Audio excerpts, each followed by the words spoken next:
Okay, तो बच्चों last lecture में हम डिस्कस कर रहे थे what is the graphical meaning of derivative and integration. Integration और डेरिवेटिव का ग्राफिकल मीनिंग क्या है। तो क्या बताया मैंने आपको कल, बोलो मेरे को। What did I tell you yesterday? क्या बताया मैंने आप लोगों को कल? क्या मीनिंग है ग्राफिकल मीनिंग डेरिवेटिव और इंटीग्रेशन का? Graphical meaning of derivative and integration. Derivative में मैंने आपको समझाया, एक्चुअली तो सिर्फ बताया नहीं, मैंने आपको प्रूफ करके बताया।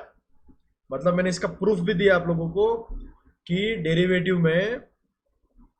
का मतलब होता है, अगर आप उस फंक्शन का ग्राफ निकालते हो तो उसको जिस पॉइंट पे आप डेरिवेटिव निकाल रहे हो उस पॉइंट पे टेंजेंट निकालो।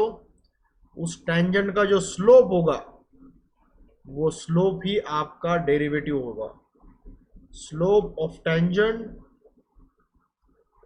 Is derivative of y with respect to x at x1, उसी पॉइंट पे x1 पॉइंट पे। ठीक है, ये मैंने आपको कल प्रूफ करके बताया। ठीक है, डेरिवेटिव के डेफिनेशन के साथ, limit delta x tends to zero delta y by delta x. कुछ लोगों को शायद ये समझ में ना आया हो, या फिर ऐसा भी हुआ हो कि कुछ लोगों को थोड़ा थोड़ा समझ में आ गया कि मैं क्या, मेरा बोलने का पॉइंट क्या है, लेकिन कंप्लीट अंडरस्टैंडिंग नहीं आई होगी। हो सकता है ऐसा, it's possible. Stay with that understanding, जितनी अंडरस्टैंडिंग आई उतनी काफी है। बस इतना याद भी रखोगे तुम कि स्लोप ऑफ टेंजेंट मतलब derivative of y with respect to x at a given point, तभी सफिशिएंट है। ठीक है, तो ये मैंने आपको बताया था डेरिवेटिव का। और इंटीग्रेशन का मैंने आपको बताया था ग्राफिकल मीनिंग क्या है। इंटीग्रेशन का ग्राफिकल मीनिंग है जब तुम किसी फंक्शन का इंटीग्रेशन करते हो। क्या बोल रहे थे बेटा? जब तुम किसी फंक्शन का इंटीग्रेशन करते हो starting from x1 up to x2। Very good, you are actually finding the area under the curve. Integration करना मतलब area under the curve find करना। So integration of y is basically area under the curve, area under the curve from x1 to x2, x1 से लेके x2 तक।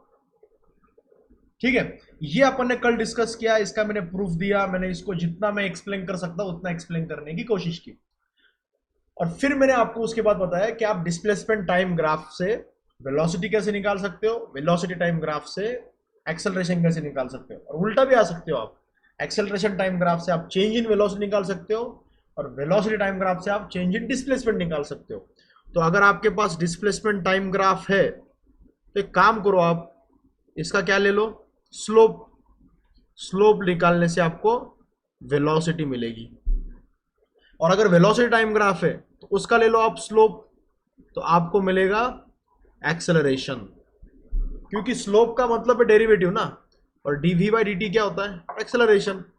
ds by dt क्या होता है? Velocity. Similarly अगर आपको उल्टा जाना है वापस, तो आप इंटीग्रेट करो। Integration of acceleration is equal to change in velocity. इसका मतलब तुमको एरिया अंडर द कर्व निकालने का है। सिमिलरली वीटी ग्राफ के अंडर तुम एरिया निकालोगे, तुमको क्या मिलेगा? वी डी टी क्या होता है? Change in displacement. और ये एक चीज को मैंने काफी स्ट्रेस किया कि area under the acceleration time graph is not velocity, it is change in velocity. So always keep that in mind. Area under VT graph is not displacement, it is change in displacement, change in displacement. So keep that in mind. Okay, तो ये discussion अपना कल हो गया था। फिर मैंने graphs के, इसके पहले के लेक्चर में मैंने ग्राफ के बारे में, मैंने स्ट्रेट लाइन के बारे में आपको सब कुछ एक्सप्लेन किया। अभी अपन अगले बाकी के ग्राफ्स देखेंगे। तो आगे बाकी के ग्राफ्स कौन से? नेक्स्ट देखना है हमें पैराबोला। What is parabola? देखो, जब भी कोई स्क्वायर फंक्शन होता है, स्क्वायर फंक्शन मतलब y is equal to a x square plus b x plus c, quadratic function है, क्वाड्रेटिक इक्वेशन या फिर क्वाड्रेटिक फंक्शन है। क्वाड्रेटिक मतलब स्क्वायर फंक्शन जिसमें हाईएस्ट पावर स्क्वायर की है, तो इसका ग्राफ जो होगा ना वो आता है पैराबोला। तो इसका पैराबोला कुछ ऐसा आएगा, ठीक है। अब ये जो पैराबोला है y x, ये जो पैराबोला है, ये जो मैंने अभी ड्रॉ किया, ये जो पैराबोला है, अब ये पैराबोला कैसा आएगा ये डिपेंड करता है कि a की वैल्यू क्या है, b की वैल्यू क्या है और c की वैल्यू क्या है। a b c के वैल्यूज पे डिपेंड करता है कि पैराबोला कैसा आएगा, ठीक है। अगर सबसे क्रूशियल चीज मैं बोल देता हूं आपको, अगर a पॉजिटिव है तो पैराबोला ऐसा आएगा, और अगर a निगेटिव है तो a माइनस है तो पैराबोला उल्टा हो जाएगा ऐसे। इसमें a क्या है, निगेटिव, मतलब एक्स स्क्वायर का जो कोएफिशिएंट है ना, एक्स स्क्वायर का कोएफिशिएंट अगर पॉजिटिव है तो सीधा पैराबोला, और एक्स स्क्वायर का कोएफिशिएंट निगेटिव है तो उल्टा पैराबोला। समझ रहे हो क्या? ये बहुत सिंपल सा क्या बोल सकते हैं अपन, मार्कर है समझने के लिए। ग्राफ्स ड्रॉ करते वक्त इन मार्कर्स का अपन यूज करते हैं, ठीक है। जैसे मैं एक एग्जांपल दे दूं आपको, स्क्वायर फंक्शन। एक और बात, ये b और c के वैल्यूज भी मैटर करती है। c बेसिकली क्या है आपका, c वो पॉइंट है जिस पॉइंट पे x 0 होगा तो y को कहां पे कट करेगा, वो y को कहां पे कट करेगा। तो c पॉजिटिव है तो y को 0 के ऊपर कट करेगा, और c निगेटिव है तो y को 0 के नीचे कट करेगा। वो ग्राफ, ठीक है। सिमिलरली अब जैसे मैं एक एग्जांपल लेता हूं, let me take an example, सबसे simplest example, y is equal to x square. सबसे सिंपल, इसमें a की वैल्यू 1 है और b और c की वैल्यू जो है वो 0 है, ठीक है। सबसे सिंपलेस्ट एग्जांपल ले रहा हूं मैं, सबसे इजीएस्ट एग्जांपल, ओके। इसका ग्राफ कैसा आएगा, इसका ग्राफ आएगा ऐसे, y is equal to x square ना, ये ग्राफ ऐसे हो जाएगा। ओ तेरी, ये ऐसा ग्राफ आएगा, ये दिख रहा है, y is equal to x square, x y is equal to x square. क्योंकि x की वैल्यू 1 2 3 के हिसाब से बढ़ेगी, वैसे y की वैल्यू 1 4 9 ऐसे बढ़ेगी ना, क्योंकि स्क्वायर है ना। समझ रहे हो क्या? तो y जल्दी जल्दी बढ़ रहा है इसके कंपैरिजन में। किसके कंपैरिजन में? x के कंपैरिजन में y फास्ट बढ़ रहा है। y is equal to x square का ग्राफ ऐसा आएगा। समझ में आ रहा है क्या? अगर यही मैंने y इज इक्वल टू अगर मैं दूसरा कलर ले लेता हूं, अगर मैंने y is equal to 2x square होता तो 2x स्क्वायर तो और वैल्यू बढ़ गई ना, तो ग्राफ ऐसा हो जाएगा, y is equal to 2x square. क्योंकि अब जब x की वैल्यू 2 है तो y की वैल्यू अभी 8 आएगी। ये देखो, दिख रहा है? और यही अगर मैंने ग्राफ ऐसे कर दिया तो y is equal to x square by 2 कम कर दिया तो ग्राफ ऐसा हो जाएगा। तो मतलब वो जो पैराबोला है, वो पैराबोला कितना टिल्ट होता है वो डिपेंड करता है कि एक्स स्क्वायर का कोएफिशिएंट क्या है। समझ में आ रहा है आप लोगों को? एम आई मेकिंग सेंस और इज इट गेटिंग ओवरबोर्ड? चलो कोई बताओ मेरे को कि मैं सेंस कर रहा हूं कि दिमाग के ऊपर से जा रहा है सब कुछ। समझ में आ रहा है ना? Yes sir. हाँ, ओके, बहुत अच्छे। तो एक्स स्क्वायर का कोएफिशिएंट के हिसाब से डिपेंड करेगा कि पैराबोला का कर्वेचर कैसे आएगा। पैराबोला का जो कर्वेचर है वो एक्स स्क्वायर के कोएफिशिएंट पे डिपेंड करेगा, और एक्स स्क्वायर का कोएफिशिएंट पॉजिटिव है इसलिए सीधा पैराबोला आ रहा है। एक्स स्क्वायर का कोएफिशिएंट अगर निगेटिव होता तो इसका मतलब y की वैल्यू निगेटिव है, तो y की वैल्यू निगेटिव है। तो अगर ऐसा एग्जांपल दे दूं मैं, y is equal to minus x square, तो यार इसका ग्राफ तो ऐसा आ जाएगा, ये y ये x ये ऐसा हो जाएगा, y is equal to minus x square, क्योंकि y की वैल्यू निगेटिव है ना सारी। x की वैल्यू कुछ भी पुट करो तुम, x की वैल्यू 1 पुट करो, y की वैल्यू -1 आएगी, x की वैल्यू 2 पुट करो, y की वैल्यू -4 आएगी। तो उस हिसाब से ये पैराबोला आएगा, उल्टा पैराबोला। समझ रहे हो? ठीक है, तो इस तरीके से पैराबोला का ग्राफ आता है।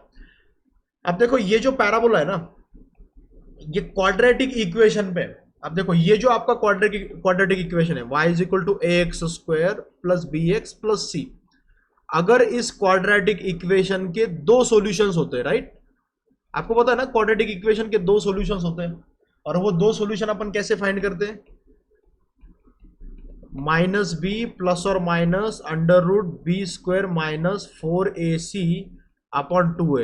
ये अपन ऑलरेडी पढ़ चुके हैं, याद है, जब जूनियर केजी में थे तब से पता है अपने को ये, -b प्लस और minus √b² -4ac upon 2a, ये दो सॉल्यूशंस है।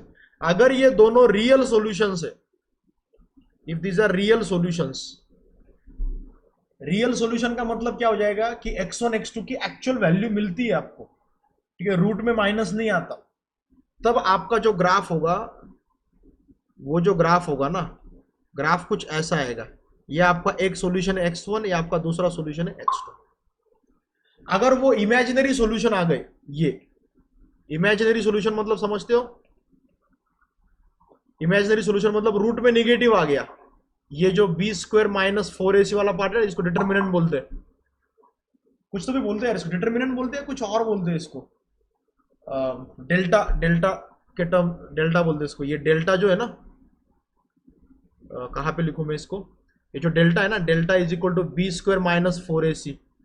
अगर डेल्टा ग्रेटर देन 0 है तो रियल सॉल्यूशन आएंगे, और डेल्टा लेस देन 0 है तो इमेजिनरी सॉल्यूशन आते हैं। ये डेल्टा डिटरमिनेंट ही बोलते हैं उसको शायद। तो इसका ग्राफ फिर ऐसा हो जाएगा, क्योंकि वो एक्स एक्सिस को कहीं पर भी कट नहीं करेगा वो graph, it does not cut x axis anywhere. देख रहे हो यहाँ पे x1 x2 are the real solution, parabola does not cut, does not, क्या बोलते बेटा, डिस्क्रिमिनेंट बोलते हैं क्या उसको, अच्छा डिस्क्रिमिनेंट, डिटरमिनेंट नहीं बोलते उसको, डिस्क्रिमिनेंट बोलते हैं डेल्टा। तो डेल्टा की वैल्यू अगर पॉजिटिव है तो वो x1 x2 कहीं ना कहीं तो कट करेंगे, और अगर डेल्टा की वैल्यू लेस देन 0 है मतलब निगेटिव है, तो डिस्क्रिमिनेंट लेस देन 0 है, तो इमेजिनरी सॉल्यूशन है, मतलब वो एक्स एक्सिस पे कहीं पे भी कट नहीं करेगा। Parabola does not cut the x axis anywhere. और अगर उसका सिंगल सॉल्यूशन है तो मतलब एक्स एक्सिस टैंजेंट है, ऐसा हो जाएगा ना। If it has only one solution तो मतलब वो सिर्फ एक ही पॉइंट पे टच करके जाएगा वो। समझ में आ रहा है क्या आप लोगों को? ऐसा है ना, आप जितना इसको पढ़ते जाओगे, इसकी बहुत सारी प्रॉपर्टीज है, बहुत कुछ है इसमें, ये पॉइंट कैसे फाइंड करते हैं वगैरह वगैरह। जैसे ये वाला पॉइंट जो है ना, वर्टेक्स बोलते हैं इसको, ये वाला पॉइंट कैसे फाइंड करने का, उसके कोऑर्डिनेट्स क्या आएंगे, और इसके बहुत सारी प्रॉपर्टीज है पैराबोला की, और पैराबोला बहुत सारी चीज़ें हैं। अब इतना सब कुछ तो मैं आपको नहीं पढ़ाऊंगा, क्योंकि पूरा ज्योमेट्री का सेक्शन ही पढ़ाना पड़ेगा मुझे, मैथमेटिक्स का। लेकिन जितनी जितनी चीज़ें मुझे लगती है कि आपको पता होनी चाहिए, एक जनरल आइडिया आना चाहिए, उतना मैं आपको बता रहा हूँ। ठीक है, ये हो गया स्क्वायर फंक्शन। अगर रूट फंक्शन है ना तो फिर भी यही हाल होता है। जैसे फॉर एग्जाम्पल लेट अस से y is equal to √x है, ये बहुत कॉमन फंक्शन है ना, स्क्वायर रूट एक्स। इसका दोनों तरफ स्क्वायर करोगे, ये हो जाएगा y² इक्वल टू x।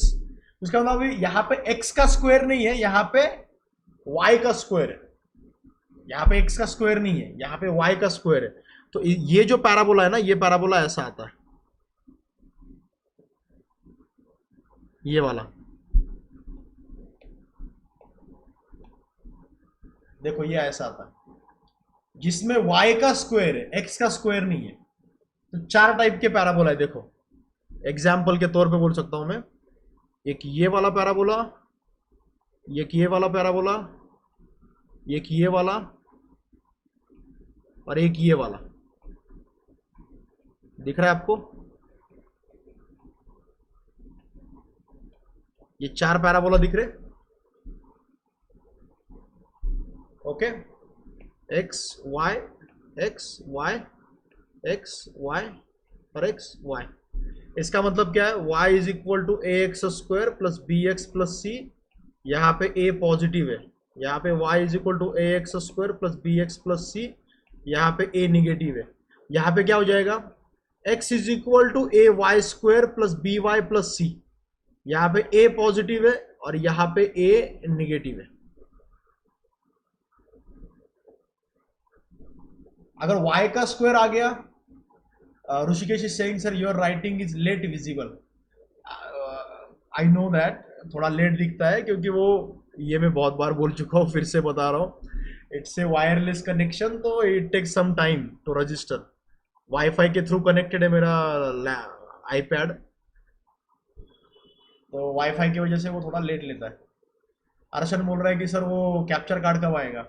अरे यार वो लेट ही करवा रहे, एक्चुअली ना अपने इंडिया में उसकी मैन्युफैक्चरिंग नहीं होती, उसकी मैन्युफैक्चरिंग सिर्फ चाइना में होती है, और कोरोना की वजह से सप्लाई लाइंस पूरी गड़बड़ हो गई है, तो वो चाइना से भेज रहे उसको। चाइना से भेजने के लिए मेरा आई कार्ड वगैरह भी लिया उन्होंने।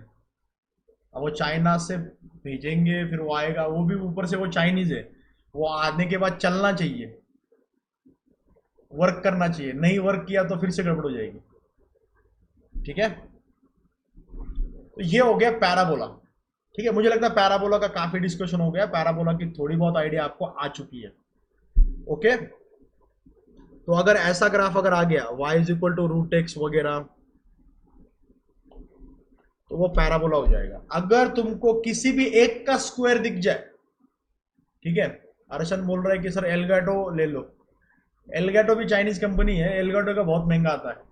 एलगाटो का कैप्चर कार्ड 15-20 हजार, अभी तो उसके प्राइसेस इन्फ्लेट कर दिए उन्होंने, अभी 20,000 प्राइस हो गया उसका कैप्चर कार्ड। ये जो मैंने चाइनीज कैप्चर कार्ड मंगवाया है बहुत सस्ता वाला है, 2,000 वाला है, कोई ब्रांड नहीं, कुछ नहीं है। समीर बोल रहा है मेरा दोस्त चाइना में है, मैं उसको बोलता हूँ लाने के लिए। चैतन्य पूछ रहा है कैप्चर कार्ड क्या होता है। बेटा वो क्या है ना कि तुमको अगर मोबाइल की स्क्रीन कैप्चर करनी है, आईपैड की स्क्रीन कैप्चर करनी है, या फिर कोई भी HDMI इनपुट कैप्चर करना है, HDMI इनपुट मतलब कैमरे का इनपुट, लैपटॉप का इनपुट, कोई भी, या फिर तुम्हारे पास प्ले स्टेशन है या तुम्हारे पास कोई गेमिंग कंसोल है, उसका HDMI इनपुट कैप्चर करना है, तो कैप्चर करने के लिए कैप्चर कार्ड लगता है।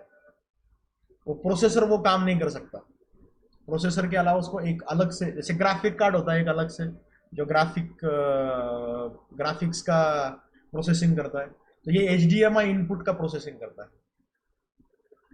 ठीक है, चलो ये समझ में आ गया तुमको, y is equal to a x square plus b x plus c, a positive है, ऐसा ग्राफ आएगा। ये ग्राफ सब समझ में आ गए। ओके, अभी नेक्स्ट वाले ग्राफ पे आते हैं, जो नेक्स्ट मुझे आपको समझाना है, और वो है इलिप्स। देखो इलिप्स भी काफी कॉमन है। इलिप्स का जनरल इक्वेशन है x square upon a square plus y square upon b square is equal to 1। नहीं, अपन जनरली y इधर लेते हैं और x को इधर लेते हैं, y square upon a square और x square upon b square, तो समझ लो तुम। ठीक है, ये जनरल इक्वेशन है। अगर दोनों का स्क्वायर है, x का स्क्वायर भी है और y का स्क्वायर भी है, ठीक है, दोनों का स्क्वायर है और दोनों का कोएफिशिएंट अलग अलग है, x square and y square, both terms are there, both terms are there, both have positive coefficients and different coefficients। दोनों के कोएफिशिएंट्स पॉजिटिव है और दोनों के कोएफिशिएंट डिफरेंट है, 1/a स्क्वायर 1/b स्क्वायर। तो इस मामले में वो आता है इलिप्स। अब इलिप्स तो आपको पता है, इलिप्स का शेप कैसा होता है, इलिप्स का शेप होता है अंडे के जैसा, ठीक है, ऐसा थोड़ा सा, ऐसे क्या बोल सकते हो उसको, फ्लैटन सर्कल, फ्लैटन सर्कल के जैसा, फ्लैटन सर्कल। ठीक है, ये आपका सेंटर हो गया। इलिप्स की काफी सारे प्रॉपर्टीज है, ओवल शेप होता है इलिप्स का। अब इसमें जो ये जो लेंथ है ना, ये जो लेंथ, ये लेंथ होगी आपकी एक्स पे, एक्स का कोएफिशिएंट क्या है, बी है ना नीचे, तो ये लेंथ b हो जाएगी आपकी, ठीक है। और y का देखो आप, y का अगर देखो, y का कोएफिशिएंट क्या है, a है ना, a का स्क्वायर, तो ये आपका a हो जाएगा, देख रहे हो आप, ये a हो जाएगा। तो इसको कहा जाता है इसको कहा जाता है माइनर एक्सिस। इसको क्या बोलते हैं उसको, माइनर एक्सिस। माइनर एक्सिस क्या होगा, 2a। और ये जो है आपका जो b, तो इसको कहा जाता है मेजर एक्सिस। मेजर एक्सिस, तो मेजर एक्सिस क्या आ जाएगा आपका, 2b। Minor axis, major axis, ठीक है। हर्षन बोला टमाटर शेप है, टमाटर नहीं, टमाटर का शेप एलिप्टिकल नहीं होगा, टमाटर का शेप थोड़ा अलग होगा, ठीक है। तो मेजर एक्सिस, माइनर एक्सिस, अगर मेजर एक्सिस माइनर एक्सिस का हाफ ले लिया तो वो हो जाएगा semi major semi minor axis. तो semi minor axis a, semi major axis b, ठीक है। अब इलिप्स को, इलिप्स के दो फोकस होते हैं, ठीक है, ये और ये दो फोकस होते हैं इलिप्स के, ठीक है। इलिप्स के दो फोकस होते हैं, फोकाई, F1 F2, फोसाई बोलते हैं कि फोकाई बोलते हैं यार इसको, F1 and F2, X Y, ठीक है। और ये एक दूसरे से जितने दूर होंगे उतनी उसकी इसेंट्रिसिटी ज्यादा होगी, और ये एक दूसरे के जितने पास होंगे उतनी उसकी इसेंट्रिसिटी, इसेंट्रिसिटी मतलब वो कितना फ्लैटन है, मोर इसेंट्रिसिटी, इसेंट्रिसिटी मतलब ई, इसेंट्रिसिटी का मतलब है ई, मोर फ्लैट द इलिप्स, इलिप्स ज्यादा फ्लैट हो जाएगा, ठीक है। इसेंट्रिसिटी का मतलब क्या है, इसेंट्रिसिटी का मतलब ये डिस्टेंस, इसेंट्रिसिटी। इसेंट्रिसिटी एक वैल्यू आपको पता है क्या यार, इसेंट्रिसिटी कैसे फाइंड करते हैं, मैं भूल कैसे गया यार, मैं कुछ कुछ चीजें ना बहुत जल्दी भूल जाता हूँ। इसेंट्रिसिटी मतलब मुझे लगता है -2b/a होता है। एक सेकेंड ना, मैं वेब पे देखता हूँ इसेंट्रिसिटी कैसे फाइंड करते हैं। -b/2a या -2b/a, मतलब वो कितना फ्लैट है कर्व, कितना फ्लैट है वो इसेंट्रिसिटी पे डिपेंड करेगा।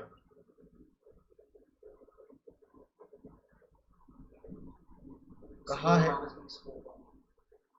a² - हाँ, इसेंट्रिसिटी का फॉर्मूला ये है, √a² - b² अपॉन a, ये फॉर्मूला इसेंट्रिसिटी का इलिप्स के लिए।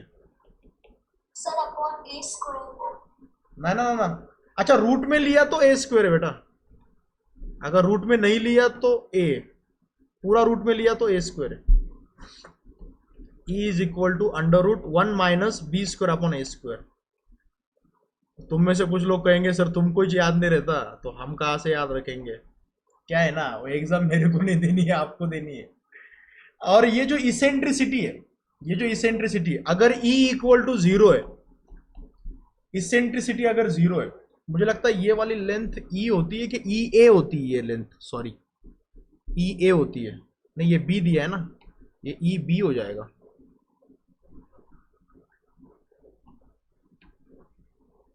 B हो जाएगा क्योंकि मैंने एक्स एक्सिस पे B लिया है ना, इसलिए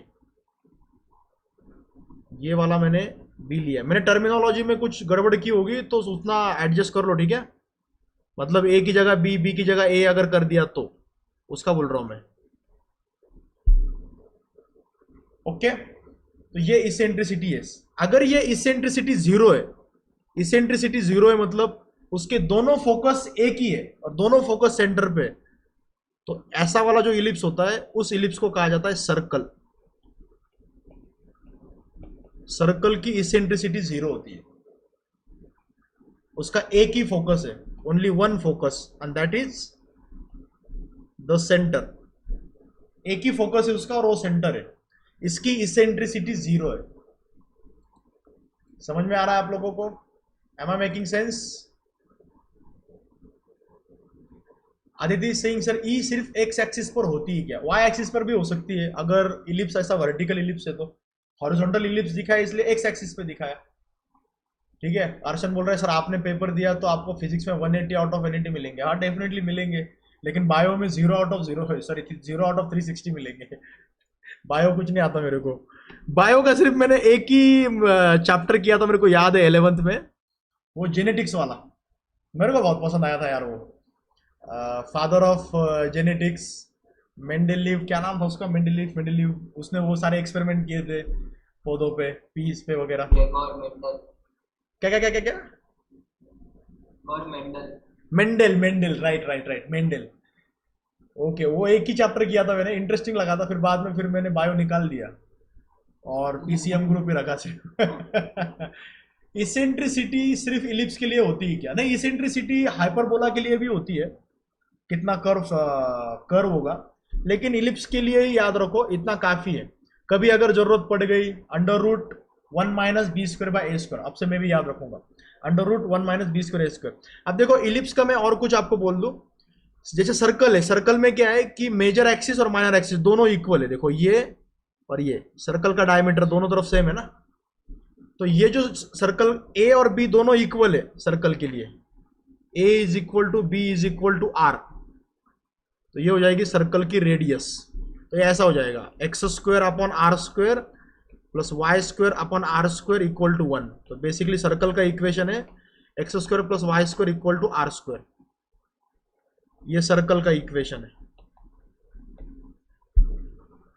समझ रहे हो? तो सर्कल मतलब इलिप्स है जिसकी इसेंट्रिसिटी 0 है। सर्कल मतलब इलिप्स है जिसका इसेंट्रिसिटी 0 है। इलिप्स के बहुत ही इंटरेस्टिंग कुछ प्रॉपर्टीज है, मैं आपको कुछ प्रॉपर्टीज बोलता हूँ। ठीक है, ये ग्रेविटेशन, सृष्टि सही बोल रही है कि ये it is useful in gravitation. Gravitation के टॉपिक में आता है, क्योंकि अर्थ की जो ऑर्बिट है around the sun, orbit of earth around sun is elliptical, around sun is elliptical. और आपको पता है इसकी इसेंट्रिसिटी कितनी है? अर्थ की जो ऑर्बिट है अराउंड द सन, इसकी इसेंट्रिसिटी आपको पता है क्या? This is the sun and this is the earth. इसकी इसेंट्रिसिटी बहुत कम है। इलिप्स की जो इसेंट्रिसिटी है ना बहुत कम है, मतलब फोकस यहीं पे आएंगे दोनों ऑलमोस्ट। अर्थ के ऑर्बिट की इसेंट्रिसिटी अप्रोक्सीमेटली कुछ तो भी 0.09 है, very small eccentricity.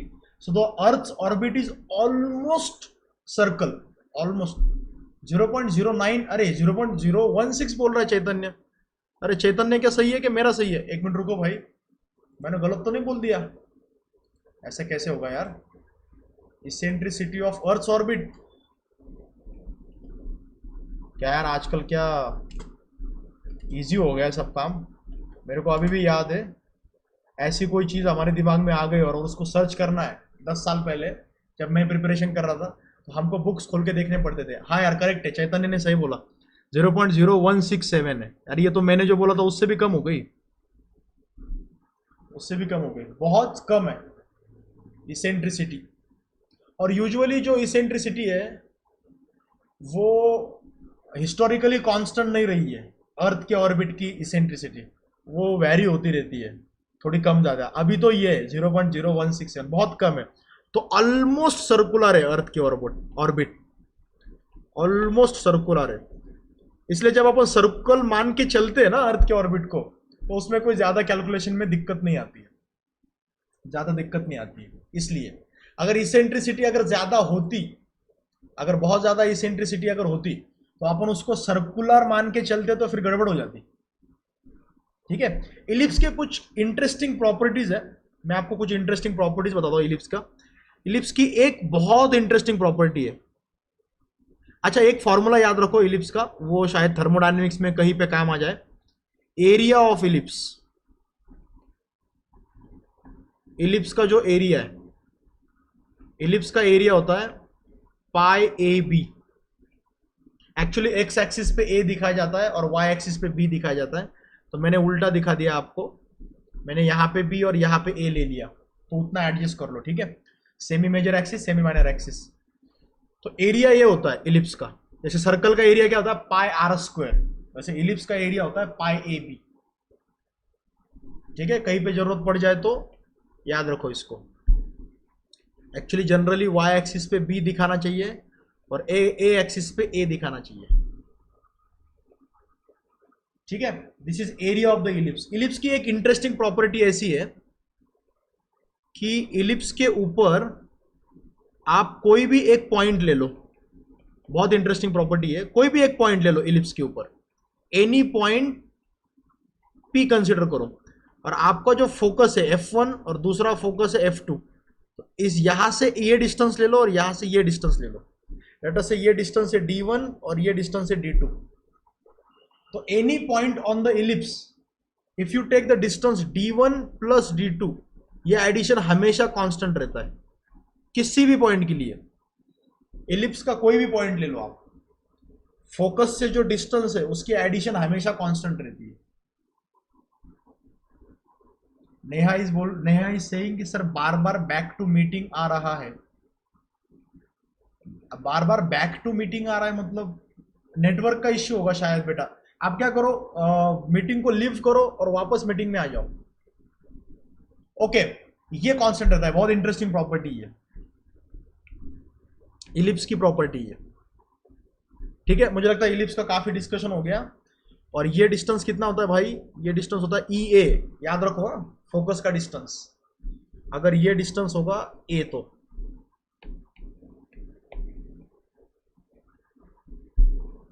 Okay, D1 plus D2 at any point is constant. Okay भाई चलो, ये इलिप्स का डिस्कशन हो गया। अभी आते हैं हाइपरबोला पे। हाइपरबोला, हाइपरबोला नाम ही बहुत सही है इसका, हाइपरबोला। हाइपरबोला का जनरल अगर आपको ग्राफ दिखेगा तो यूजुअली ऐसा ग्राफ दिखेगा, ठीक है। हाइपरबोला का ग्राफ ऐसा होता है hyperbola. Do not confuse it with parabola, parabola के साथ कंफ्यूज मत करो इसको। हाइपरबोला का जो इक्वेशन होगा वो ऐसा आएगा, x square upon a square minus y square upon b square equal to 1। Hyperbola का इक्वेशन, इसमें एक माइनस है, देखो इसमें एक माइनस है, इसमें एक्स स्क्वायर वाई स्क्वायर में से एक का कोएफिशिएंट माइनस है। इफ बोथ और एनी वन ऑफ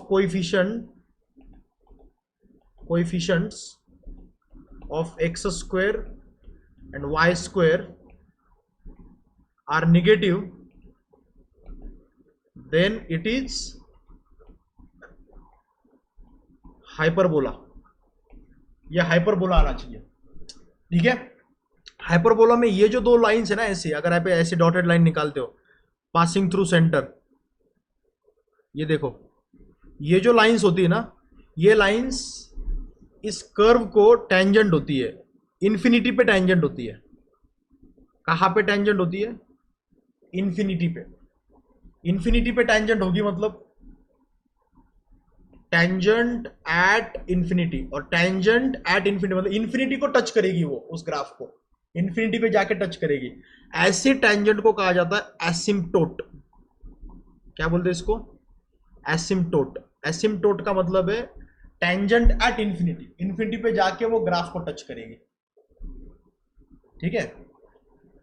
और हाइपरबोला की भी आप इसेंट्रिसिटी निकाल सकते हो, लेकिन उसकी जरूरत नहीं है, तो उसको अभी मैं साइड में रख देता हूं, ठीक है। एक हाइपरबोला जो बहुत ही कॉमन है अपने फिजिक्स में, और वो hyperbola rectangular hyperbola. Rectangular hyperbola,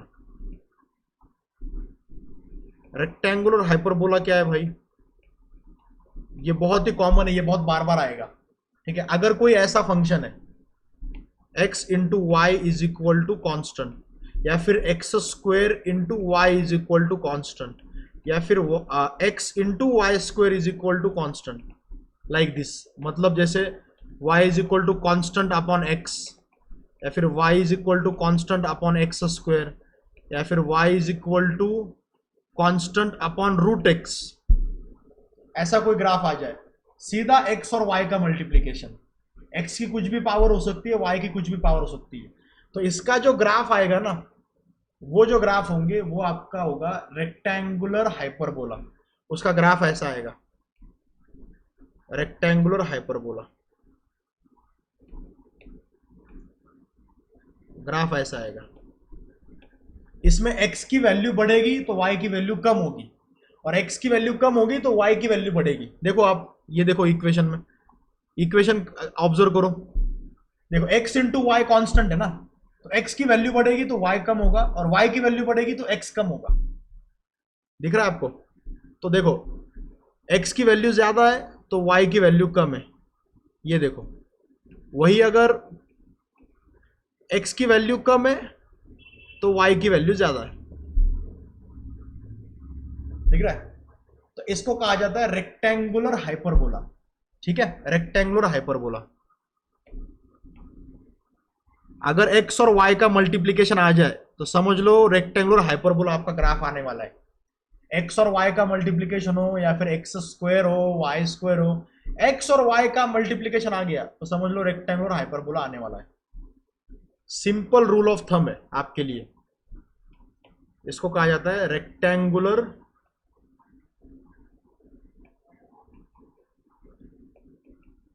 hyperbola, rectangular hyperbola. ठीक है, अंडरस्टूड? Rectangular hyperbola. इसमें अगर x और y का दोनों का मल्टीप्लीकेशन है, ऐसा अगर आ गया x into y equal to constant, तो इसमें x की पावर भी 1 है और y की पावर भी 1 है, तो दोनों की पावर 1 है, तो इसको कहा जाता है स्क्वायर हाइपरबोला। ठीक है, square hyperbola is a type of rectangular hyperbola. ठीक है, ओके। तो आदिति बोल रही है कि सर इसका मतलब इलेक्ट्रिक फील्ड वर्सेस डिस्टेंस का ग्राफ जो आता है वो रेक्टेंगुलर हाइपरबोला है। सही बात बोला बेटा तुमने। इलेक्ट्रिक फील्ड में 1/r² को प्रोपोर्शनल है ना, जैसे ग्रेविटेशन में भी आता है, the gravitational force is inversely proportional to r²। ये बहुत कॉमन है, inversely proportional to r, inversely proportional to r², inversely proportional to r³। Cube भी आ जाए तब भी वो रेक्टेंगुलर हाइपरबोला हो जाएगा। तो ये रेक्टेंगुलर हाइपरबोला, ये बहुत ही कॉमन है। ठीक है, इसके ग्राफ बहुत ही कॉमनली आते हैं। ये समझ में आ गया तुमको rectangular hyperbola? Understood everybody? Okay, note कर लो भाई इसको। रेक्टेंगुलर हाइपरबोला एक बार समझ में आ गया। अभी नेक्स्ट वाला ग्राफ मुझे आपको बताना है, एक्सपोनेंशियल ग्राफ आपको बताने हैं मुझे। एक्सपोनेंशियल ग्राफ, एक्सपोनेंशियल ग्राफ मतलब, एक्सपोनेंशियल ग्राफ मतलब जैसे for example y is equal to e power x है। ये आता है, देखो ये किस में आता है अपने को, मॉडर्न फिजिक्स में आता है। देखो मॉडर्न फिजिक्स में e की पावर वगैरह ये वाले ग्राफ्स आते हैं, है कि नहीं? या फिर इसमें भी आता है growth of current in inductive circuit, या फिर storing of charge in capacitor, उसमें भी इसके इक्वेशन आते हैं, देखो ई पावर x के। ठीक है, Prathamesh asking me sir inversely प्रोपोर्शनलचे सगळे ग्राफ रेक्टेंगुलर हायपरबोलाच असणार का? यस बेटा, इनवर्सली प्रोपोर्शनलचे सगळे ग्राफ रेक्टेंगुलर हायपरबोलाच असणार, असेच ग्राफ येणार सगळे। अब इसका कर्वेचर डिपेंड करेगा कि x² है, x³ है, √x है, लेकिन इनवर्सली प्रोपोर्शनल बोला, y is inversely proportional to x power n, y is inversely proportional to x power n बोला, समझ लो रेक्टेंगुलर हाइपरबोला आने वाला है। अब n की वैल्यू पे डिपेंड करेगा कि हाइपरबोला कैसे आएगा। अगर n की वैल्यू 1 है, स्क्वायर हाइपरबोला होगा, वो सिमेट्रिक आएगा। n की वैल्यू हाफ है, मतलब √x, तो वो थोड़ा अलग आएगा। n की वैल्यू 2 है तो उसका कर्वेचर थोड़ा अलग होगा। तो कर्वेचर अलग अलग हो जाएगा n की वैल्यू के, लेकिन इनवर्सली प्रोपोर्शनल बोल दिया, समझ लो रेक्टेंगुलर हाइपरबोला आएगा। एक्सपोनेंशियल फंक्शन का कैसा है कि वो एक्सपोनेंशियली बढ़ता है। जैसे इसका ग्राफ आएगा ऐसे, ये y, ये x, जब x की वैल्यू 0 होगी तब y की वैल्यू 1 होगी, तो ये ग्राफ ऐसा आएगा, ऐसा आएगा ये ग्राफ। y को 1 पे कट करेगा ये graph, y is equal to e power x। ठीक है, इसमें जो x एक्सिस है ना, वो इसको इंफिनिटी पे टच करेगा, मतलब x axis is asymptote, x axis is asymptote. X axis is asymptote. देखो यहां पे वो इंफिनिटी पे टच करेगा ना इसको, तो एक्स एक्सिस क्या है, एसिम्प्टोट है। एक्स एक्सिस को वो इंफिनिटी टच करेगा। एक्स की वैल्यू अगर निगेटिव हो गई तो इधर चला जाएगा ग्राफ। सर काही इक्वेशन मध्ये, प्रथमेशचा क्वेश्चन बघा, काही इक्वेशन मध्ये डायरेक्टली प्रपोर्शनल असते पण निगेटिव साइन असते। बेटा अगर डायरेक्टली प्रपोर्शनल है, जैसे स्प्रिंग का फोर्स होता है, स्प्रिंग का फोर्स होता है, अगर इसको एक्सटेंड करोगे एक्स डिस्टेंस से तो स्प्रिंग का फोर्स कितना आता है, माइनस के एक्स। तो बेटा ये तो लीनियर ग्राफ है ना, ये लीनियर ग्राफ है, सिर्फ इसका स्लोप निगेटिव है, तो इसका ग्राफ तो बेटा ऐसा आ जाएगा ना। ये इनवर्सली प्रोपोर्शनल नहीं बोलते इसको, अपोजिट बोलते इसको, ये डायरेक्टली प्रोपोर्शनल ही है, सिर्फ ये ऐसा, इसका निगेटिव ऐसा आएगा, ये एफ और ये x, F equal to minus k x, ये डायरेक्टली प्रोपोर्शनल लेकिन माइनस है, तो फोर्स सिर्फ एक्स को अपोजिट है, फोर्स सिर्फ एक्स को क्या है, अपोजिट है। समझ में आ रहा है क्या आप लोगों को? ओके, फोर्स सिर्फ एक्स को अपोजिट है, इनवर्सली प्रोपोर्शनल नहीं है फोर्स, फोर्स डायरेक्टली प्रोपोर्शनल ही है एक्स को, लेकिन एक्स को अपोजिट है। ये एसएचएम में आता है, सिंपल हार्मोनिक मोशन में ऐसा।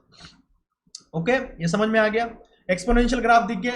अब क्या है कि एक्सपोनेंशियल ग्राफ में ई पावर एक्स से तो ऐसा आ जाएगा, ई पावर माइनस एक्स से तो y is equal to e power minus x.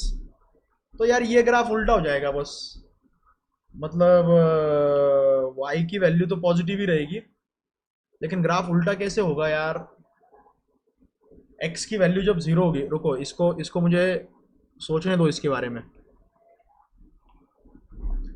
y is equal to e power minus x, क्योंकि ये बहुत कॉमन है, हो सकता है y is equal to e power minus a x हो, ठीक है। तो x की value, x axis y axis, तो x की वैल्यू जब जीरो होगी तो y की वैल्यू 1 होगी, तो मतलब 1 को तो वो कट करेगा, ठीक है। और x की वैल्यू बढ़ेगी तो y की वैल्यू कम होती जाएगी, तो ये ग्राफ कुछ ऐसा आएगा, ऐसा आएगा, ये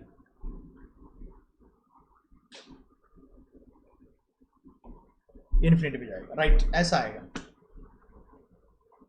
ठीक है। Rishikesh is saying sir from last 15 minute your video is stopped both writing and you. क्या बात कर रहे हो? अरे वो तुम्हारा फ्रीज हो गया, वो जूम पे ना फ्रीज हो गया। मैं एक काम करता हूँ यार, तुम बच्चों को, कल से मैं क्या करूंगा, जब लेक्चर लूंगा ना तो मैं इसकी यूट्यूब पे भी स्ट्रीमिंग करूंगा, लेकिन यार क्वालिटी में ज्यादा फर्क नहीं आएगा यूट्यूब पे, और उसकी लिंक मैं इसमें डाल दूंगा, इसमें कमेंट बॉक्स में डाल दूंगा। तो आप यूट्यूब, अगर आपको जूम पे प्रॉब्लम आ रहा है आप यूट्यूब पे देखो, ठीक है, लेकिन क्वालिटी सेम ही मिलेगी आपको, अलग अलग नहीं मिलेगी, ठीक है। अच्छा ये दिख रहा है आपको ई पावर माइनस एक्स, तो ये एक्सपोनेंशियल ग्राफ हो गए। तो मैंने आज आपको क्या क्या, कौन से ग्राफ एक्सप्लेन किए?